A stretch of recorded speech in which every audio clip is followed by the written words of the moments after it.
Cameron is partnering with Skytree Book Fairs, a nonprofit group aiming to equip children with books that promote positive values and lifestyles, all while respecting parents and guardians as the ultimate authority to determine what their child reads.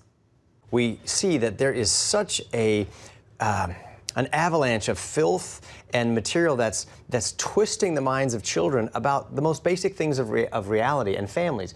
Gender, faith, what is America. Scholastic Book Fairs have been a long-time staple in America's public schools, and Cameron says the publisher has taken a turn by now pushing sexually explicit and other harmful content to kids. He recently highlighted one example of a book called Welcome to St. Hell, which glamorizes gender transitioning to a vulnerable audience, middle schoolers. We all grew up with Scholastic as the publisher of these great books, and Clifford the Big Red Dog, and Stuart Little, and James and the Giant Peach, and all the fun little crossword puzzles. Well, their book fairs are now filled with the kind of progressive, socialist, Marxist material that is undermining God, family, and the country. Across the country, the fight over allowing such content in schools continues. The Virginia Beach, Virginia School Board recently voted to put a committee in place to keep such content from elementary libraries. And I think we should fill our limited space in our libraries with books that are uplifting, that help to develop children, and that achieve our primary task, which is to teach them to read, write, understand science, appreciate great literature, understand history. Those books should not be harmful. As a counter, Cameron wants to provide students with better options and schools with empowering alternatives.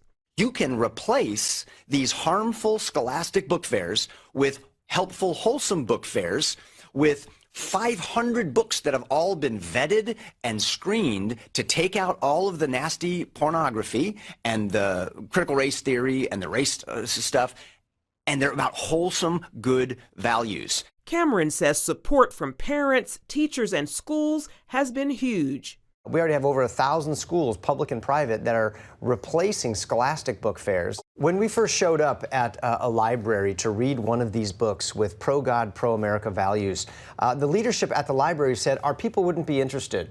We're more of a progressive community and we don't align with your values. Well, when we showed up, we were greeted by thousands, literally 2,000 to 3,000 parents and grandparents and children coming to downtown libraries that families deserted because of all of the violence and the crime and the rioting that was going on the last few years.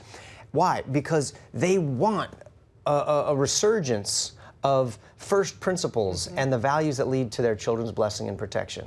As these concerned parents seek morally safe family entertainment, Cameron is also launching a new television series for kids.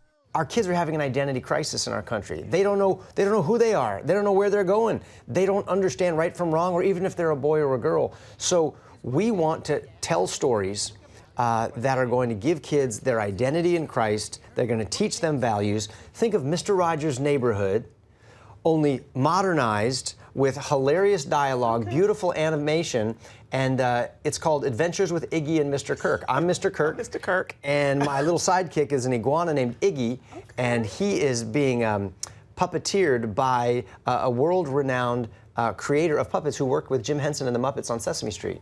Adventures with Iggy and Mr. Kirk is set to air later this summer. Available on YouTube, Rumble, and other streaming platforms. Charlene, CBN News.